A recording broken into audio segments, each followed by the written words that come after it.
Very good morning सभी को। राधे राधे, जय श्री कृष्णा। कैसे हैं आप सभी लोग?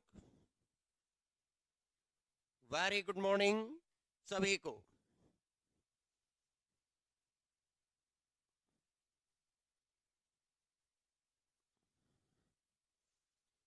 वेरी गुड मॉर्निंग सभी को। ठीक है। तो अपने साथ वालों के साथ शेयर कर देना फटाफट। फिर आगे की क्लास स्टार्ट करते हैं आज। जहां कल अपन ने छोड़ा था उससे जस्ट आगे।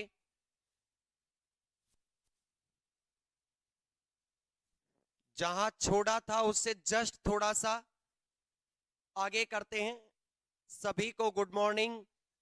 सभी को गुड मॉर्निंग भाई। राधे राधे, जय श्री कृष्णा सभी को। वेरी गुड मॉर्निंग सभी को। Good morning, very good morning. अरे अरे फटाफट करो, वर्क करो। कार्य करके हीट जनरेट करो, तापीय ऊर्जा। आ जाओ फटाफट। वेरी गुड मॉर्निंग सभी को। चले भैया, तो बिना टाइम वेस्ट किए हुए अपन अपने क्लास के ऊपर आते हैं। कल मैंने तुम्हें बताया निकाय क्या होता है। निकाय वो भाग होता है जिसे हम यूनिवर्स में चुनते हैं, जिसकी स्टडी के लिए, जिसके क्या करने के लिए, अध्ययन करने के लिए जिसे हम चुनाव करते हैं। यूनिवर्स का वह हिस्सा, वह पार्ट जिसे अंडर इन्वेस्टिगेशन रखा जाता है, ऑब्जर्वेशन के लिए रखा जाता है, वो पार्ट क्या कहलाता है? निकाय। फिर क्या बताया हमने कि जो परिवेश होता है वो क्या होता है कि निकाय को इफेक्ट करने वाला सराउंडिंग, निकाय को, ब्रह्मांड का वह भाग जो निकाय को क्या करे, इफेक्ट डाले, वो क्या कहलाता है? परिवेश, सराउंडिंग कहलाता है। क्लियर? फिर अपन ने क्या करा था? सीमा किया था। परिवेश और जो परिवेश और निकाय को जो पृथक रखने वाला जो क्षेत्र था, ये जो एनवेलोप था, वो क्या कहला रहा था? अपना सीमा। क्या कहला रहा था? सीमा, बाउंड्री कहला रहा था।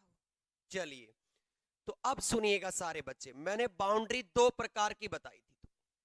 तो नीचे क्लासिफाइड कर दिया था कि जो सीमा है वो दो प्रकार की होती है।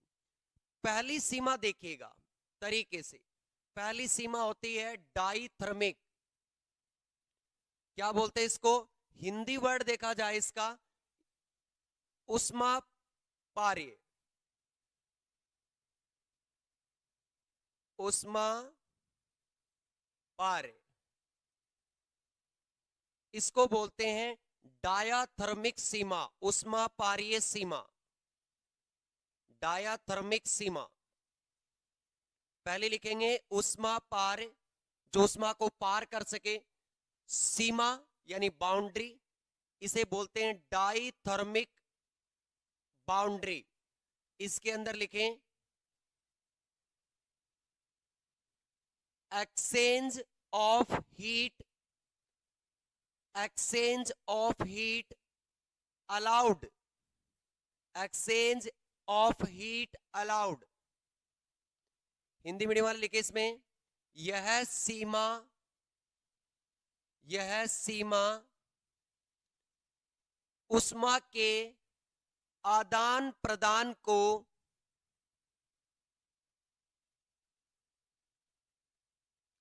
यह सीमा उष्मा के आदान प्रदान को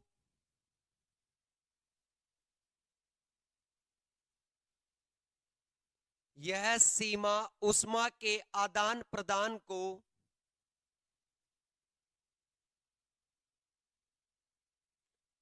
यह सीमा उष्मा के आदान प्रदान को होने देती है। यह सीमा उष्मा के आदान प्रदान को होने देती है। क्लियर? जैसे मैंने आपको कल ये बताया था, ये जो ग्लास है आपका, जो ये ग्लास दिया हुआ था, ये ग्लास, ये क्या करे? ये बाउंड्री है प्लास्टिक। यदि ये प्लास्टिक हीट को आने भी दे और जाने भी दे, तो इस प्रकार की ये बाउंड्री जो होगी, ये जो अपनी बाउंड्री होगी, इसे बोलेंगे हम डायाथर्मिक बाउंड्री, यानी क्या बोलेंगे इसको? ऊष्माप्राय सीमा।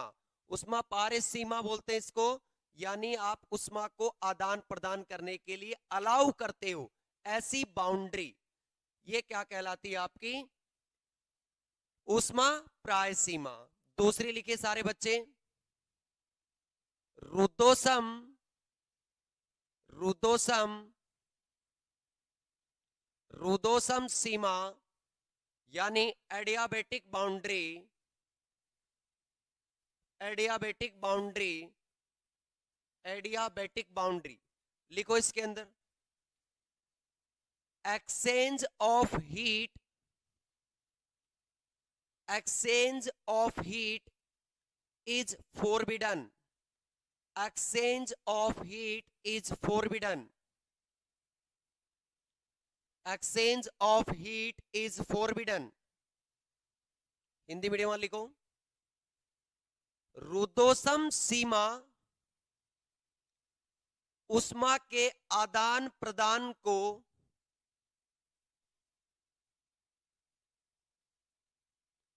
रुद्धोष्म सीमा ऊष्मा के आदान प्रदान को नहीं होने देती है, ऊष्मा के आदान प्रदान को नहीं होने देती है, नहीं होने देती है। ये था अपना क्या? सीमा। अब आओ सारे बच्चे, एक कंसेप्ट बताते हैं तुम्हें, एक कंसेप्ट। अब जो ये निकाय है ना, ये निकाय, ये 3 प्रकार के आपने पढ़े थे पहले, बस ये छोटी छोटी डेफिनेशन देखो। थर्मोडायनेमिक्स में जो यूनिट फर्स्ट है ना आपका, यूनिट फर्स्ट का एक नियम है, याद रखना। यूनिट फर्स्ट में छोटी छोटी डेफिनेशन के मीनिंग अच्छे से नहीं आए तो वो याद नहीं हो पाएगी। किसी भी सीनियर से आप पूछ सकते हो, कोई दिक्कत वाली बात नहीं है कि तू थर्मोडायनेमिक्स में यूनिट फर्स्ट करके गया था क्या भाई, आप उससे पता कर लेना। मैं नहीं बोल रहा आपको, कहीं आप ऐसे बोलो कि सर तो आप खुद पढ़ा रहे हैं यूनिट फर्स्ट, तो खुद ही बता रहे हैं कि ऐसा नहीं है, यूनिट ऐसे है। नहीं, हार्ड नहीं है ना, इजी है, बस थोड़ा सा अच्छे से समझना इसके एक एक वर्ड को, फिर आपका एक भी टॉपिक ऐसा नहीं रहेगा जो आपके याद नहीं होगा, मेरी गारंटी है। करीबन 17-18 पहले थ्योरेटिकल जो आपकी डेफिनेशंस हैं, उन डेफिनेशन को याद करने के बाद इस यूनिट में आप मात्र 2 या 3 घंटे में याद कर सकते हो, इतनी इजी यूनिट हो जाएगी।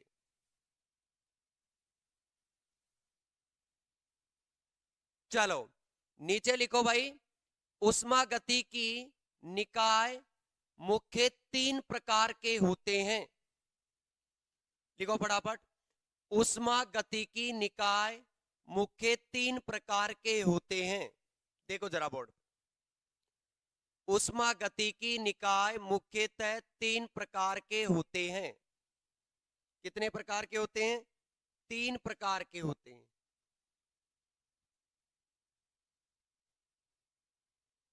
पहला जो निकाय होता है हमारा, वो होता है खुला निकाय, खुला निकाय। लिखे भाई, निकाय मुख्यतः 3 प्रकार के होते हैं।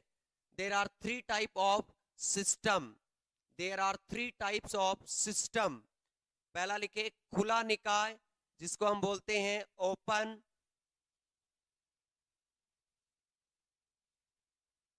Open system. दूसरा हमारा जो होता है वो कौन सा होता है? बंद निकाय, बंद निकाय,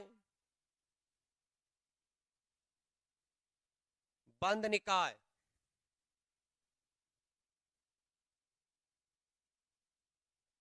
क्लोज्ड सिस्टम। तीसरा होता है हमारा विलगित निकाय,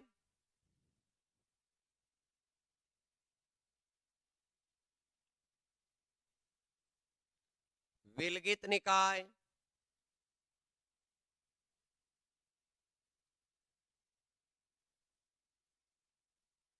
आइसोलेटेड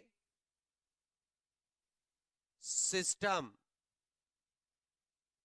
इन तीनों के बारे में वैसे तो कोई ज्यादा जरूरी नहीं है, पर कहीं ना कहीं छोटी सी जगह आपको काम में जरूर आएंगी।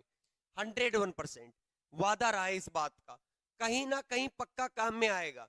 देखना आगे जाके छोटी छोटी चीजों को, कड़ियों को जोड़ते हुए चलेंगे। तो पहले क्या करते हैं अपन, सबसे पहला काम क्या अपना, ओपन सिस्टम क्या होता है जरा गौर से देखो। ये एक सिस्टम है जिसमें वाटर है, वाटर, इसमें कोई भी थर्मोडायनेमिक्स प्रोसेस हो रहा है, उष्मा गति की प्रोसेस हो रहा है। सोच लो, ऐसे नहीं है कि इसको हीट करें, हो सकता है ऑटोमेटिकली ये प्रोसेस हो रहा हो किसी सिचुएशन में, पर आप तो ये समझे, मान लो इसमें पानी रखा हुआ है, ठीक, और मैं इसे गर्म कर रहा हूं, ऊपर से ओपन है, मैं गर्म करूंगा तो इसमें जो लिक्विड है, जो द्रव है, जो पानी है या वाटर मान सकते हो, ठीक, जो लिक्विड है वो धीरे धीरे हीट लेगा, हीट को अब्जॉर्ब करके वो क्या करेगा, वेपर में परिवर्तन होगा, वाष्प में बनेगा, और वेपर क्या करेगी, इससे बाहर आ जाएगी। इसका मतलब ये जब वेपर बाहर आ रही है तो ये क्या कर रहा है, हीट यानी उष्मा का भी, यानी हीट ऊर्जा भी जा रही है। दूसरी, इसमें जो पानी, जो वाटर है, वो मॉलिक्यूल्स वेपर के रूप में बाहर आ रहे हैं क्या, यानी इसका जो पदार्थ है, पदार्थ का भी आदान प्रदान हो रहा है। अरे परिवेश और निकाय दोनों में ऊर्जा तो आ ही रही है, आदान प्रदान हो ही रही है। दूसरी बात, इसमें से जो पानी बाहर आ रहा है वो क्या हो रहा है, पदार्थ बाहर आ रहा नहीं आ रहा। मतलब छोटे क्लासों में आपको डेफिनेशन बताई जाती थी कि ऐसा निकाय जिसमें क्या हो, ऊर्जा व द्रव्यमान दोनों का आदान प्रदान हो, खुला निकाय कहलाता है। ऊर्जा तो तुम्हें समझ में आ गई। अब ये द्रव्यमान कैसे बाहर आ रहा है, देखो, ये जो पानी है, ये पानी वेपर के रूप में बाहर आ रहा है, मतलब इसमें से पानी क्या होता जाएगा, कम होता जाएगा। इसमें मतलब मास में भी आदान प्रदान होगा। दूसरी बात, इसमें पानी और डाल सकते हो आप, इसमें पानी और डाल सकते हो, मतलब इसमें पदार्थ यानी द्रव्यमान, इसको अंदर और बाहर दोनों साइड में अपन क्या कर सकते हैं, आदान प्रदान कर सकते हैं। तो एक काम कीजिए सारे बच्चे, एक बार सारे बच्चे पहला सिस्टम जो है वो हेडिंग डाल लीजिए, ओपन सिस्टम यानी खुला निकाय। और कैसा होगा देखें, ओपन सिस्टम का डायग्राम बनाएंगे और डायग्राम में समझेंगे, ये कोई बीकर है, ठीक, ध्यान से देखिए भाई सारे, ये कोई बीकर है और इसको मैं हीट दे रहा हूं, यहां से क्या दे रहा हूं, हीट दे रहा हूं। तो इसमें जो रखा पानी है, इसमें जो वाटर है या द्रव है, ये द्रव जो है ये थोड़ी देर बाद वेपर में बन जाएगा, वाष्प, ये वाष्प बन जाएगा, वेपर बन जाएगा, क्या है, वाष्प, ठीक। ये जो बाउंड्री होती है, ये बाउंड्री, इसी को बोलते सीमा, सीमा, ये रिजिड होती है, ये रिजिड बाउंड्री होती है। और आगे जब जाओगे तब बहुत सी जगह आपको पढ़ने के लिए मिलेगा, इसे वास्तविक सीमा भी बोलते हैं, वास्तविक सीमा भी बोलते हैं, वास्तविक सीमा यानी रियल बाउंड्री। तो सर इमेजिनरी बाउंड्री कौन सी है, काल्पनिक सीमा कौन सी होती है, इस वेपर और वाटर के बीच में अपने को ऐसा कोई पर्टिकुलर, ऐसा कोई एक लेयर नहीं पता जिसके बाद वाटर वेपर में चेंज हो रहा है, अपने को नहीं पता। अपन क्या करते हैं, इसकी इमेजिनेशन करते हैं कि ये बाउंड्री ये वाली है, तो जो ये वाली बाउंड्री होती है इसको बोलते हैं काल्पनिक सीमा, काल्पनिक सीमा यानी इमेजिनरी बाउंड्री सीमा, ठीक। वास्तविक बाउंड्री, हाँ आपको पता है कि ये बीकर रखा हुआ है, इसकी एक बाउंड्री है, ये किस प्रकार की होती है, उष्मा रोधी यानी उष्मा का आदान प्रदान करती है। ठीक, ये जो बाउंड्री होती है ये कौन सी होती है? उष्मा रोधी, उष्मा पारे। ठीक, डायोथर्मिक, तो ये उष्मा का आदान प्रदान दोनों करती। ठीक, यहां पे मास मास का भी एक्सचेंज होगा और एनर्जी दोनों का एक्सचेंज होगा। अलाउड है यहां पे एनर्जी और मास दोनों। किसके अंदर? खुला निकाय में। तो एक काम करें सारे बच्चे, फटाफट एक काम करें, पहली हेडिंग डालें खुला निकाय, ओपन सिस्टम, और लिखो इसके अंदर सुंदर सुंदर अक्षरों में लिखना, नोट्स अच्छे बनाना भाई। लिखो खुला निकाय, लिखो ऐसा निकाय, ऐसा निकाय जिसमें, ऐसा निकाय जिसमें परिवेश व निकाय के मध्य, ऐसा निकाय जिसमें परिवेश व निकाय के मध्य, परिवेश व निकाय के मध्य, परिवेश व निकाय के मध्य ऊर्जा व पदार्थ, ऊर्जा व पदार्थ दोनों का, ऊर्जा व पदार्थ दोनों का, दोनों का आदान प्रदान हो रहा हो, आदान प्रदान हो रहा हो, ऐसे निकाय को खुला निकाय कहते हैं। ऐसे निकाय को खुला निकाय कहते हैं। ऐसे निकाय को खुला निकाय कहते हैं। डायग्राम बनाना, सुनिएगा सारे बच्चे। ये है निकाय जिसको अपन ले रहे हैं ऑब्जर्वेशन, अंडर ऑब्जर्वेशन। इस बीकर में जो पानी रखा हुआ है उस पानी को अपन गर्म करके कुछ इन्वेस्टिगेट कर रहे हैं, मतलब ये अपना सिस्टम है, तो इसको निकाय। इसके बाहर वाला क्षेत्र परिवेश, सराउंडिंग सिस्टम। ये जो बाउंड्री होती है यहाँ पे, इस बाउंड्री पे चिन्ह मत करना भाई, पहले बोल रहा हूं, ये बाउंड्री अलग से ऐसे छोटे डेज डेज दिखाना। ये जो बाउंड्री है इसको बोलते हैं काल्पनिक सीमा, इमेजिनरी बाउंड्री। और ये जो वॉल होती है, ये जो वाली, ये वास्तविक बाउंड्री है, वास्तविक बाउंड्री, रियल बाउंड्री। ये क्या है यहां पे लिखोगे? एम, मास का भी एक्सचेंज हो सकता है, एनर्जी को भी अलाउड करती है। ठीक, फटाफट डायग्राम बनाएं तुरंत प्रभाव से, और कोई भी दिक्कत है किसी भी बच्चे को तो कमेंट कर दें। खुला निकाय क्या होगा? जो कि मास वो ऊर्जा दोनों का क्या करेगा? निकाय और परिवेश आदान प्रदान करेंगे। ऐसा निकाय क्या होगा? खुला निकाय। इंग्लिश मीडियम वाले बच्चे लिखेंगे ओपन सिस्टम, पहले लिखेंगे ओपन सिस्टम। लिखो the system in which, the system in which, the system in which both energy and matter, energy and matter, और मैटर के ब्रैकेट में लिख लो मास, मास, मास exchanging between, exchanging between surrounding and system, exchanging between surrounding and system, system is called open system। Comma लगा के लिखना, is called open system, is called open system।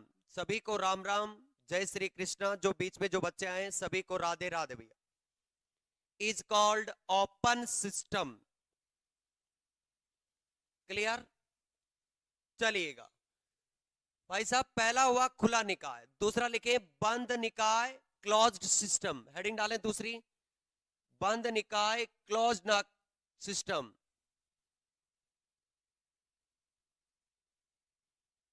BSc third year का नया paper बता देंगे अभी 1-2 दिन के अंदर, 1 या 2 दिन में बता देंगे भैया। बंद निकाय क्लोज्ड सिस्टम, जो बंद सिस्टम होता है उसमें देखिएगा सारे बच्चे, यदि मैं इसको यहां से बंद कर दूं, यहां से इसको क्लोज्ड कर दूं, ठीक, मैंने इसको क्लोज्ड कर दिया, पर इसकी जो बाउंड्री है ना वो अभी भी क्या है, उष्मा पारी, यानी उष्मा को पार करने वाली। इसकी जो बाउंड्री है वो कैसी है, उष्मा पार है, यानी डायाथर्मिक प्रकृति की है। कैसे नेचर की है, डायाथर्मिक। तो डायाथर्मिक बाउंड्री कौन सी होती है, जो कि निकाय व परिवेश, सराउंडिंग व जो सिस्टम है इसमें उष्मा का क्या करती है, आदान प्रदान। तो यहां एनर्जी तो एक्सचेंज होगी पर मास एक्सचेंज नहीं होता। मास एक्सचेंज नहीं होता मतलब मैटर बाहर नहीं जाएगा और ना ही बाहर से कोई अंदर आएगा, क्योंकि क्लोज्ड कर दिया ना, इसको बंद कर दिया इस सिस्टम को, तो ना ही तो बाहर अंदर से बाहर जाएगा और बाहर से अंदर आएगा। यानी जो निकाय व परिवेश के मध्य आदान प्रदान होगा वो किसका होगा, जो एक्सचेंज होगा इस बार वो होगा द्रव्यमान नहीं, किसका, केवल और केवल किसका, ऊर्जा का, केवल और केवल ऊर्जा का। कुछ बच्चे हीट और ऊर्जा में कंफ्यूज होंगे, मे बी, बस 10 मिनट का वेट कीजिए, हम उसी पे आ रहे हैं धीरे धीरे। काल्पनिक सीमा, निकाय सब सेम वैसे का वैसा है, सिर्फ मास एक्सचेंज नहीं होगा, यहां एनर्जी अलाउड होगी, बस एक्सचेंज किसके बिटवीन, सराउंडिंग एंड सिस्टम। निकाय व परिवेश के मध्य उष्मा का आदान प्रदान हो केवल, पदार्थ का नहीं। तो ऐसे निकाय कौन से होते हैं, बंद निकाय, क्लोज्ड सिस्टम। क्लियर। अब सुनिएगा, डायग्राम ऐसे कैसे बनाओगे, कोई भी चेंज नहीं है, इसे ऊपर से बंद कर दोगे, 2 मिनट वेट करें। यहां पे जो लिख रहे थे एम के आगे नॉट इक्वल्स टू लगाओगे और एनर्जी एज इट इज लिखोगे। प्लीज एक केयरफुली क्या करें, हेडिंग डालें बंद निकाय, क्लोज्ड सिस्टम, लिखो फटाफट लिखो। ऐसा निकाय जिसमें, ऐसा निकाय जिसमें, ऐसा निकाय जिसमें परिवेश, ऐसा निकाय जिसमें परिवेश, ऐसा निकाय जिसमें परिवेश, ऐसा निकाय जिसमें परिवेश व निकाय के मध्य, व निकाय के मध्य केवल, केवल ऊर्जा का आदान प्रदान, केवल ऊर्जा का आदान प्रदान संभव हो, केवल ऊर्जा का आदान प्रदान संभव हो,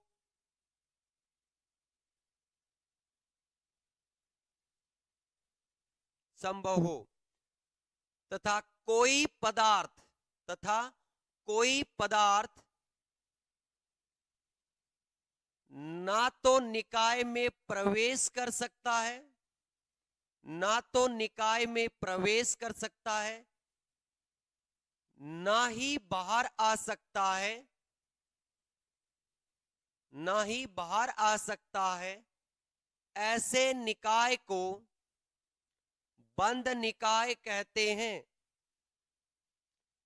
ऐसे निकाय को बंद निकाय कहते हैं,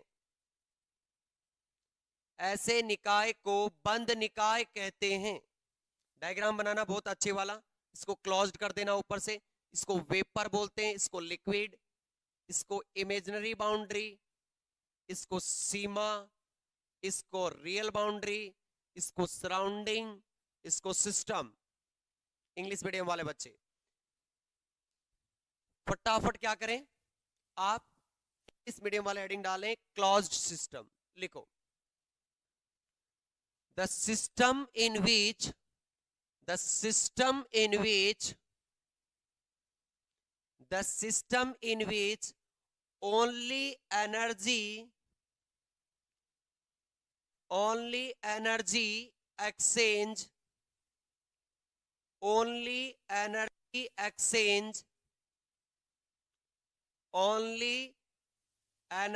exchange between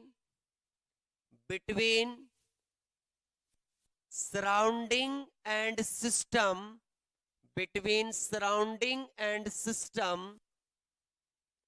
between surrounding and system full stop neither matter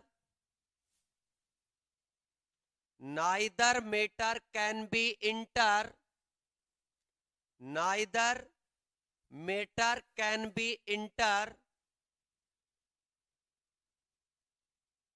matter into the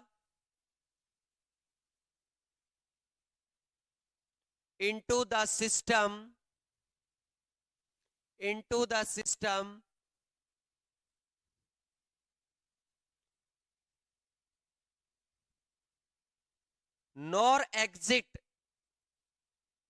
nor exit that system is called closed system. That system is called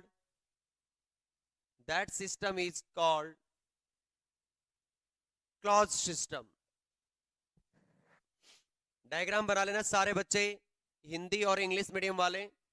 काल्पनिक सीमा को बोलते हैं इमेजिनरी बाउंड्री, निकाय को बोलते हैं सिस्टम, और इसको बोलते हैं रियल बाउंड्री, इसको बोलते हैं सराउंडिंग, इसको लिक्विड और इसको वेपर वाष्प। क्लियर है?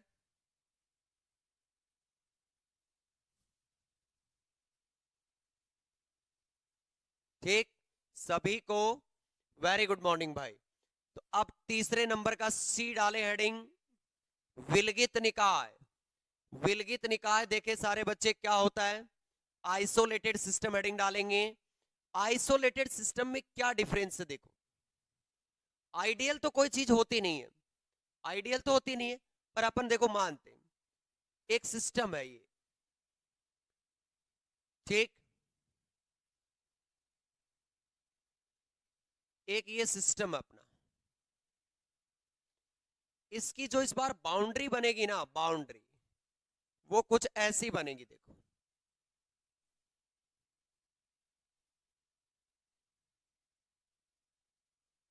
देखना सारे बच्चे, इस बार जो बाउंड्री बनेगी इस सिस्टम की वो कैसी बनेगी? रुद्धोष्म प्रकृति की बनेगी भैया। कैसी बनेगी? रुद्धोष्म प्रकृति की बनेगी, यानी डायाथर्मिक ना बन के क्या बनेगी? एडियाबैटिक। तो ये जो सीमा है यहां पे ये कैसी है? रुद्धोष्म सीमा, रुद्धोष्म सीमा, यानी एडियाबैटिक बाउंड्री है, और इसके अंदर कोई भी क्या है? द्रव। ठीक, तो इसमें ये बाउंड्री क्या करती है? पहले तो ये पूरा बंद है, ना तो इससे कुछ बाहर आएगा ना इसमें कुछ अंदर जाएगा।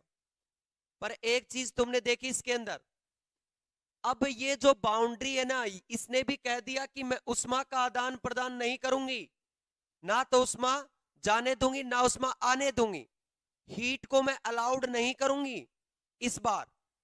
अब इसने कह दिया कि हीट को अलाउड नहीं करूंगी, इसका मतलब यहां से उष्मा भी बाहर और ना अंदर आएगी, यानी उष्मा का आदान प्रदान भी क्या हो गया? रोक लग गई। ठीक, कहते हैं ना कि भाई इधर इस गांव वाले इस घर वाले से लड़ाई हो गई है, तो पहले तो कम से कम उस घर से आगे से निकल जाते थे, या उस घर के बीच में से रास्ता था तो वहां से भी निकल जाते थे। तो अब वो बीच में निकलने वाला रास्ता भी बंद हो गया। ठीक, अब ये उष्मा का आदान प्रदान भी नहीं करेगी, ना ये पदार्थ का आदान प्रदान करेगी। मतलब इस टाइप के सिस्टम में ना तो मास एक्सचेंज होता है, ना तो मास एक्सचेंज होगा और ना ही एनर्जी। इस टाइप के जो सिस्टम होंगे वो क्या कहलाएंगे आपके? विलगित निकाय यानी आइसोलेटेड सिस्टम। फटाफट एक काम करें, कुछ कमेंट क्या करें? कल की रिकॉर्डेड क्लास नहीं मिली बेटा, मिल जाएगी। एक काम करता हूं मैं, आज प्लेलिस्ट बन जाएगी तो प्लेलिस्ट में चेक कर लेना एक बार, ठीक है? कोई दिक्कत नहीं है। आप मुझे व्हाट्सअप नीचे पट्टी पे जो नंबर चल रहे हैं उनमें से जो 1111 वाले नंबर है उन पे व्हाट्सअप भी कर सकते हैं आप। किसी भी प्रकार की प्रॉब्लम हो आप आराम से हमें व्हाट्सअप कर सकते हैं, मैं आपको प्रोवाइड करवा दूं। चलिएगा, एक काम करो, फटाफट लिखें विलगित निकाय, हेडिंग डालो विलगित निकाय, आइसोलेटेड सिस्टम। लिखो ऐसा निकाय, ऐसा निकाय, ऐसा निकाय जिसमें परिवेश, जिसमें परिवेश व निकाय के मध्य, जिसमें परिवेश व निकाय के मध्य ना तो ऊर्जा,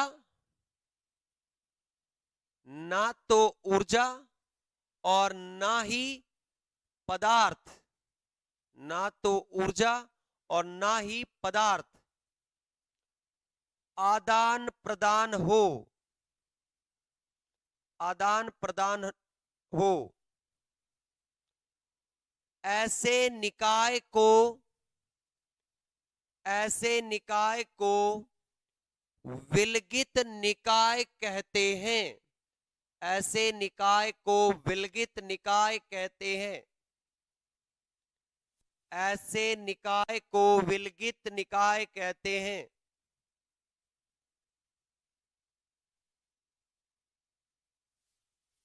विलगित निकाय कहते हैं। आइसोलेटेड सिस्टम, डायग्राम बनाओ अच्छे वाला।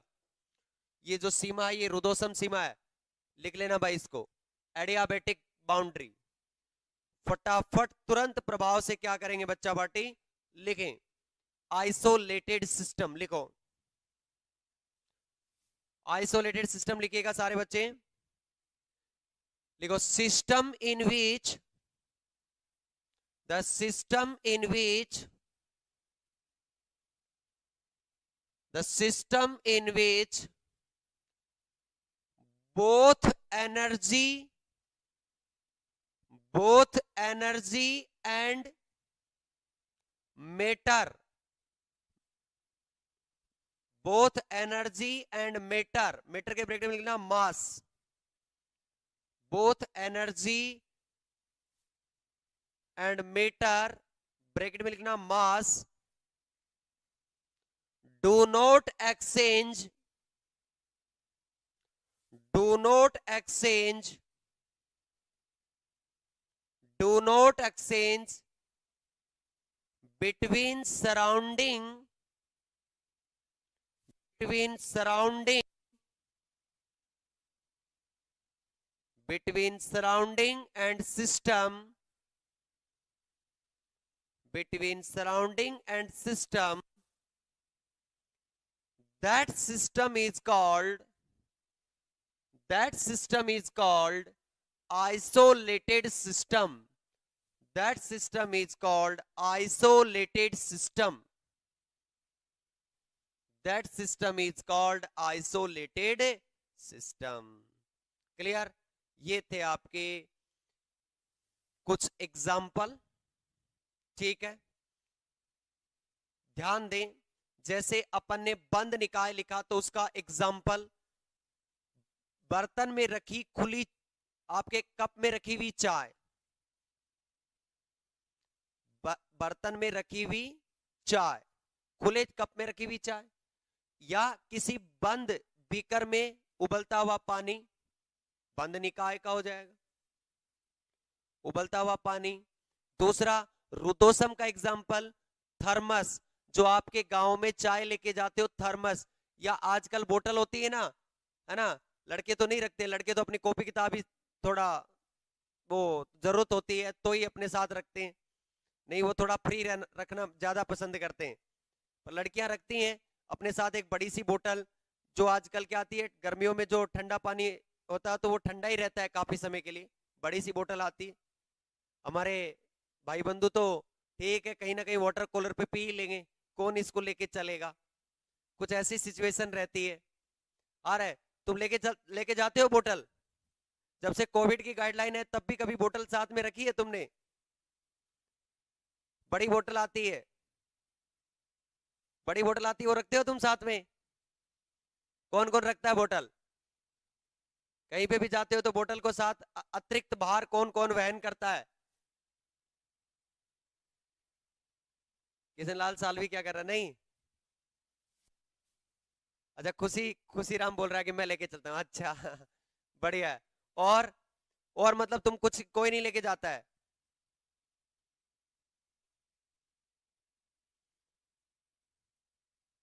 ऐसे कोई दिक्कत नहीं है, मेरी तरह जहां पे भी वाटर कूलर मिले गर्मियों में वहीं पे पानी पी लिया करो, कोई दिक्कत वाली बात नहीं है। ठीक है ठीक है, चलो। तो ये रुदोसम के एग्जाम्पल थे, तुम्हारे सिलेबस की बात नहीं है इसलिए ज्यादा मैं इसको नहीं लिखवा रहा हूं, ज्यादा इसको नहीं लिखवा रहा हूं क्योंकि तुम्हारे सिलेबस में नहीं है ये चीजें। ठीक, सिलेबस में चीजें चीजें होंगी उनको बहुत अच्छे से लिखवाएंगे। आओ, ये तुम्हें, पर होता क्या है, कोई भी सीढ़ी चढ़ते हैं ना, तो सीढ़ी चढ़ने के लिए हमें उन सीढ़ियों का पता होना चाहिए कि ये सीढ़ी ठीक कितना ऊंचाई पे है, क्या है, सब पता होना चाहिए, उसके लिए है ये बाउंड्रीज। कोई और कमेंट आया है बच्चे पार्टी का?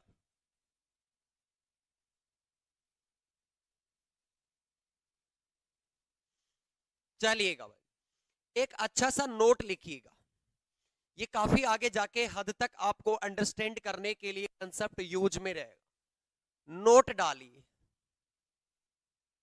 नॉट। और अब तुमसे मैं पूछूंगा, नॉट,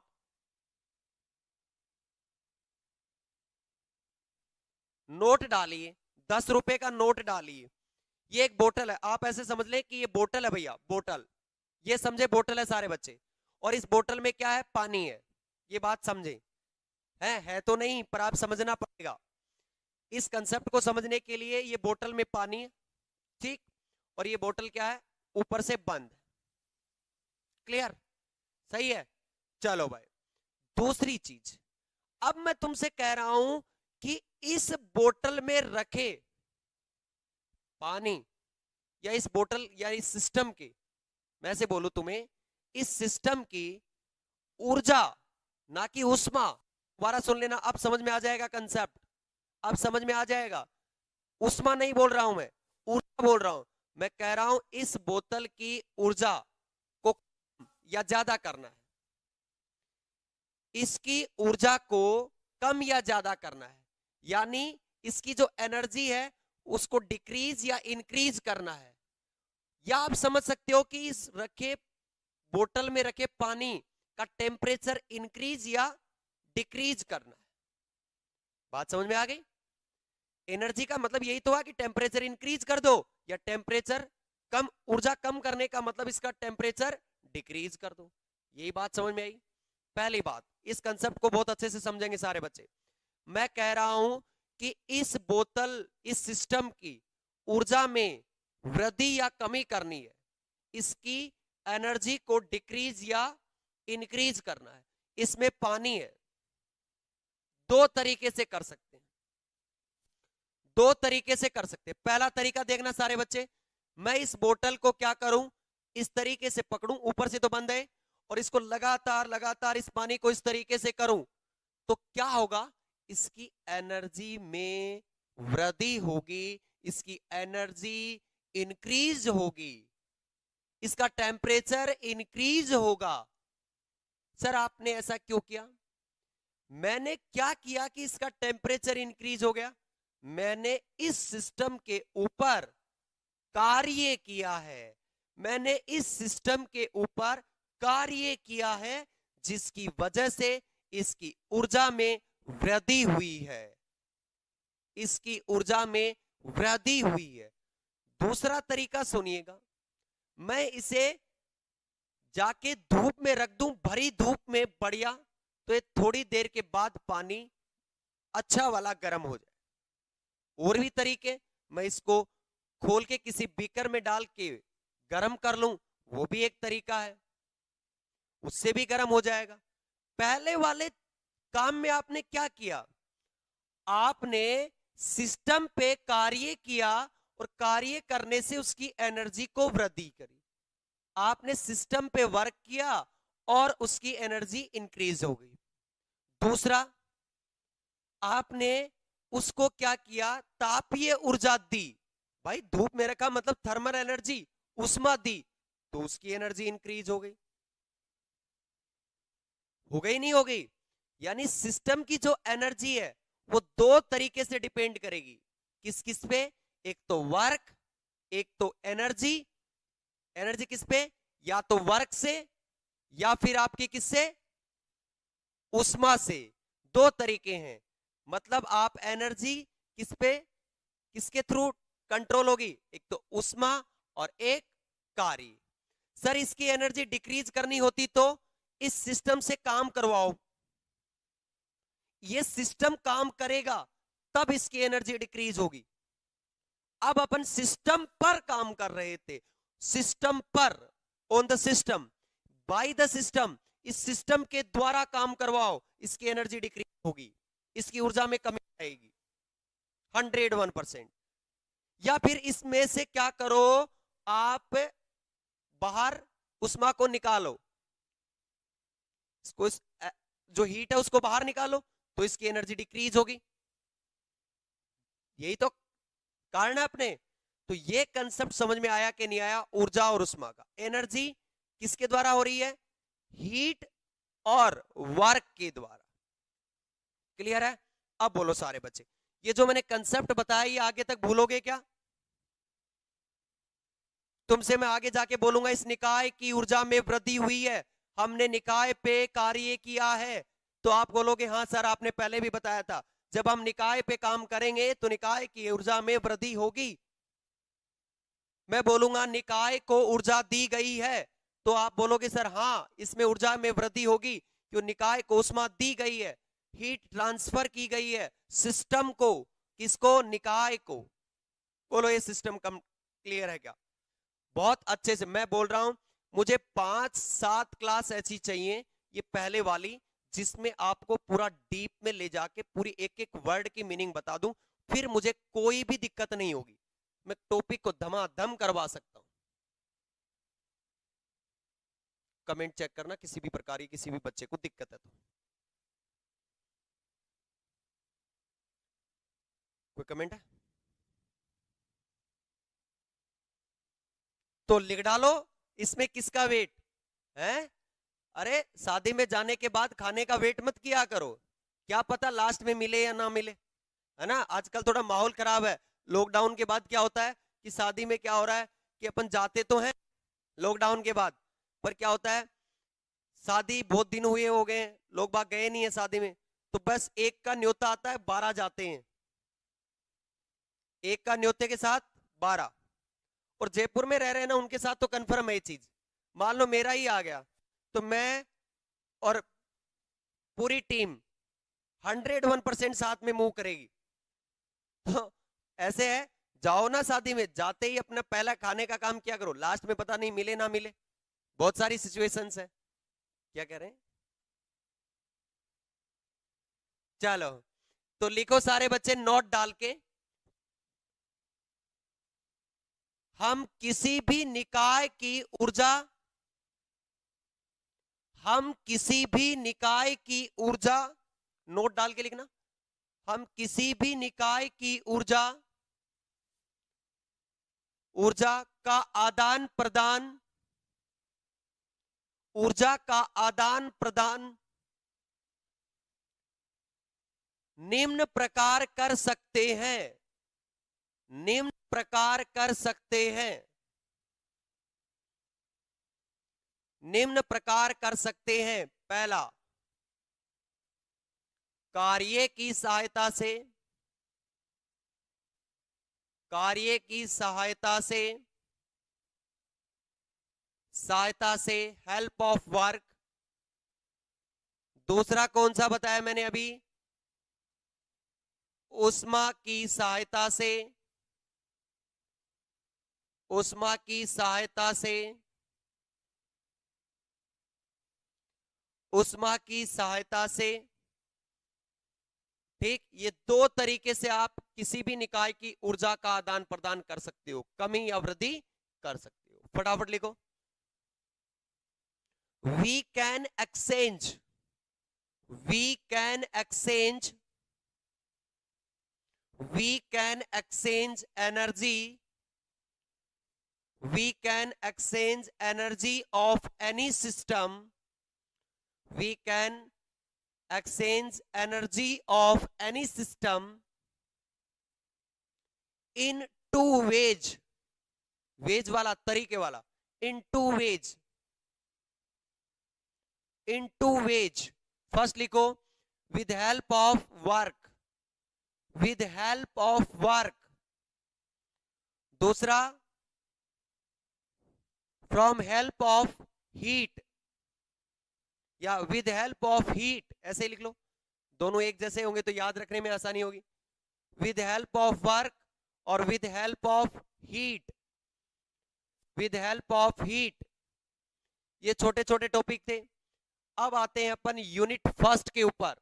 यूनिट फर्स्ट में भी आपको क्या है, कुछ छोटे छोटे टॉपिक्स फिर से पढ़ने हैं। आओ सारे बच्चे कर ही देते हैं श्री गणेश।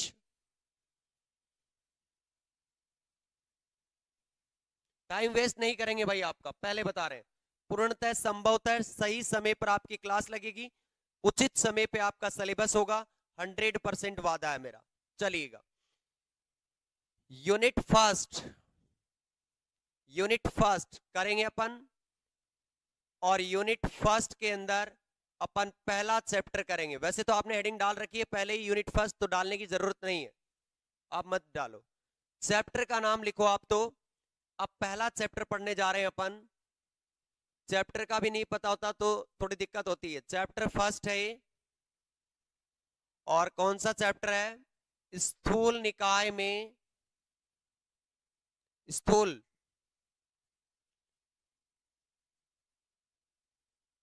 निकायों में, निकायों में ऊष्मीय, ऊष्मीय एवं, ऊष्मीय एवं, स्थूल निकायों में ऊष्मीय एवं रुदोषम, रुदोषम अन्योन्य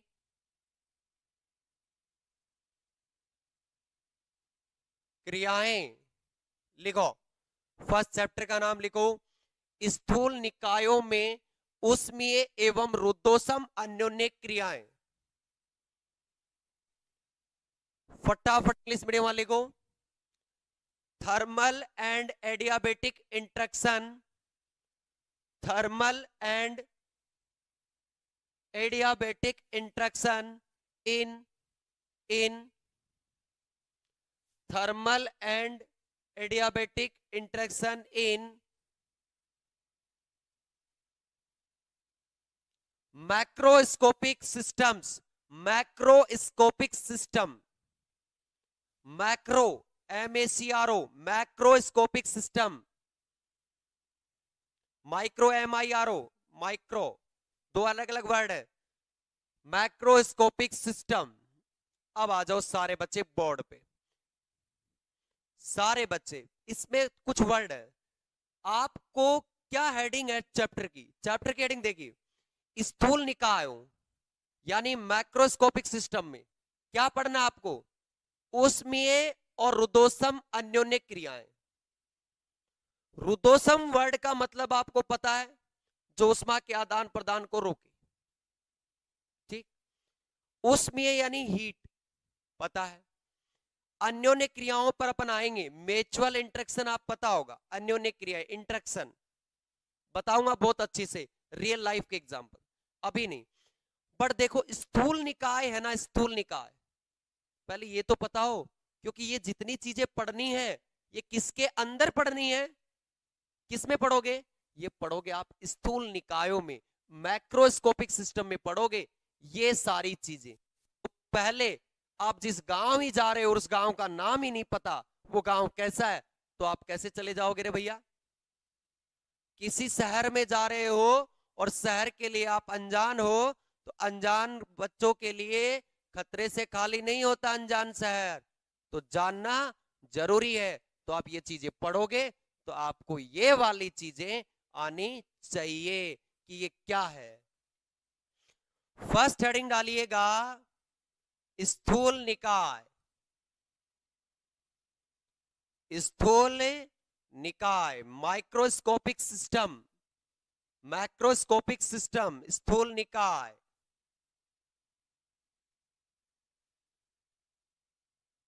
मैक्रोस्कोपिक सिस्टम, स्थूल निकाय।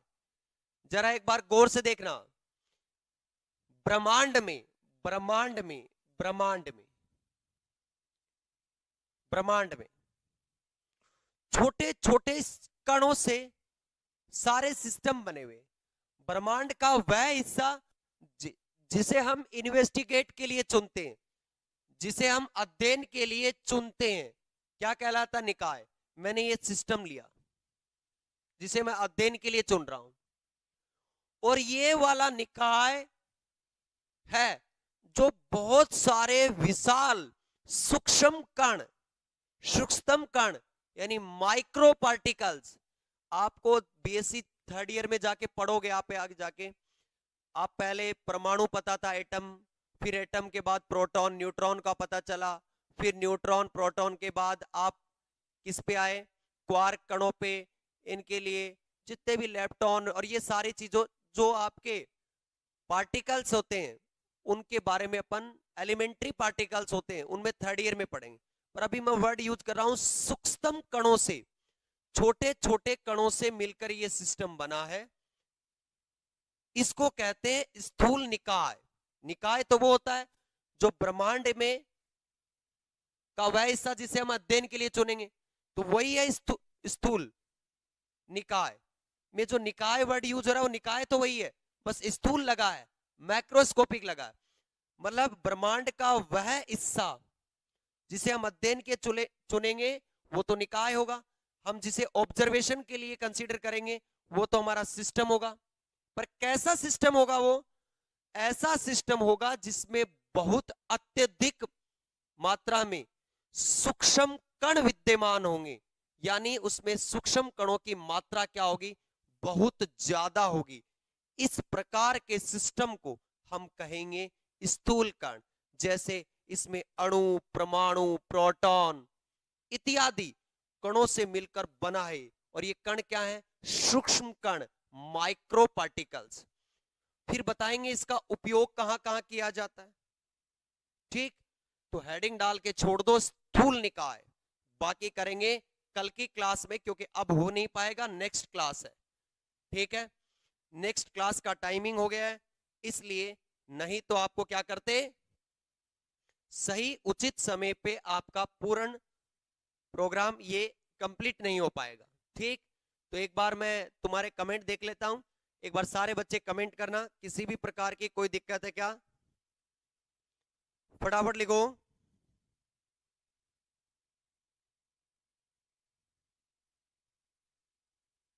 बोलो फटाफट सारे बच्चे। हाँ, अरे कमेंट कर लो, 1-2 मिनट बात तो कर ले तुम्हारे साथ।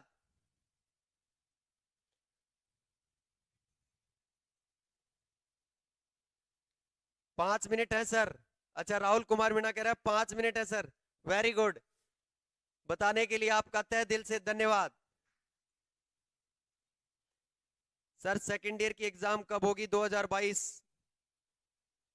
आई हैव नो आइडिया, मैं इसके बारे में कोई विचार नहीं रखता हूं अभी इस समय।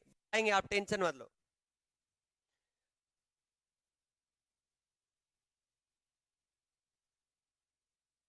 सर जी सिस्टम के अंदर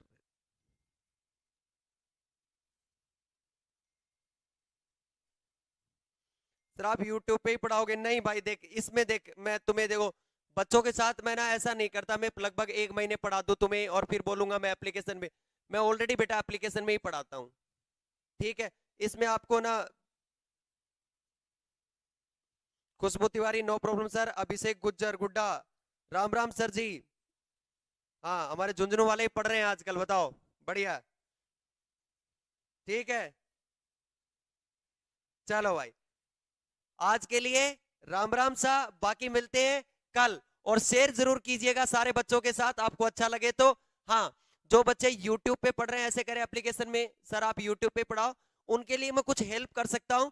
आप नीचे दिए गए नंबर पे कांटेक्ट करें एक बार, 11 बजे के बाद हम हर जगह अवेलेबल रहते हैं, आप टेंशन ना लें। तुम कहोगे तुम्हारे लिए कुछ ना करेंगे, ऐसा हो ही नहीं सकता। तो एक बार नीचे दिए गए नंबरों पे संपर्क करें, ठीक। आज के लिए राम राम सा, कल मिलते हैं इसी समय सुबह 8:10 पे। राम राम सा।